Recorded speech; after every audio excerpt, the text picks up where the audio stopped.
I'm Michelle from Legal Suite, and this is part 1C of capturing in the address book the general screen for a deceased estate. Right, so here I am at my matters screen, and I will click on my address book icon, the two little ID cards at the top of the screen. And into the address book we go. Right, so I can either click on my insert button, or alternatively I can right click in the body of the screen and select insert from the menu that appears. For the purposes of this, we are going to use the yellow insert button. Right, so our address will be added as the screen appears. Now please note that this is the juristic entity of the estate of the late Peter de Beer, not Peter de Beer, who is the deceased.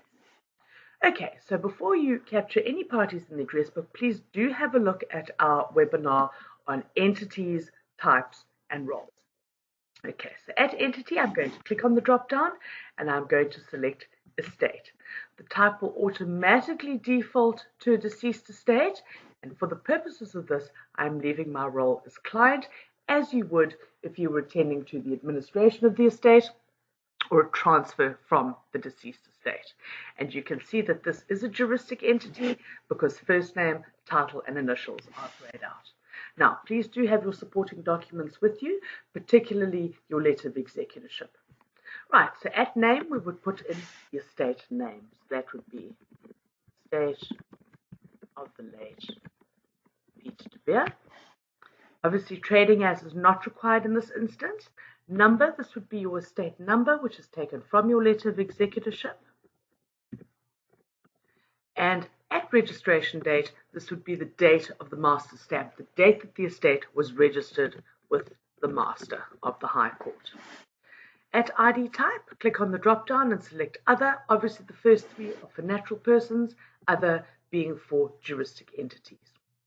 Okay, so at the salutation, we're going to put in the generic Dear Sir, because we're going to be writing, to the executor in this matter.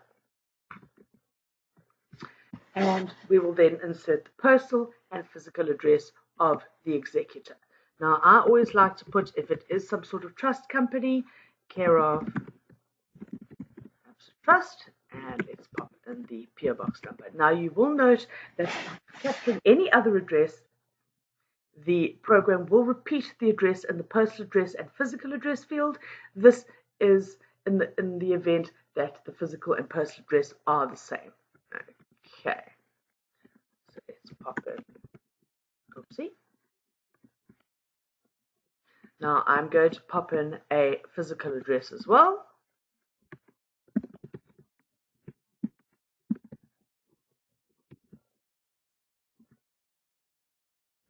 Okay, this is in the event that you would want to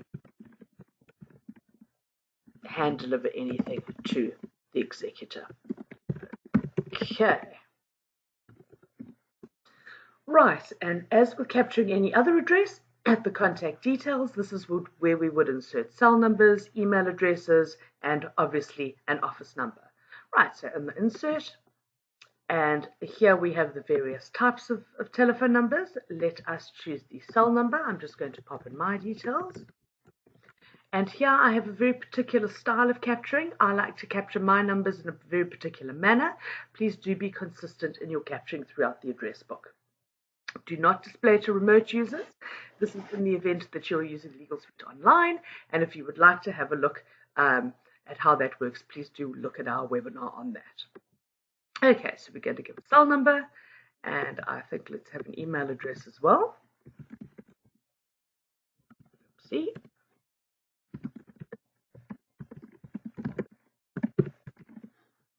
Right, and let's have a business telephone number.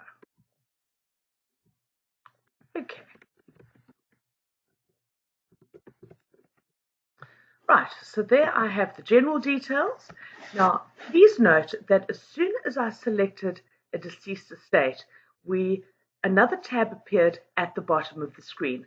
Now, you will have to complete the deceased party that is linked to the deceased estate, because if you have a look, if I click on OK, the program will say, please click on the deceased estate or select deceased estate party that is linked to the deceased estate.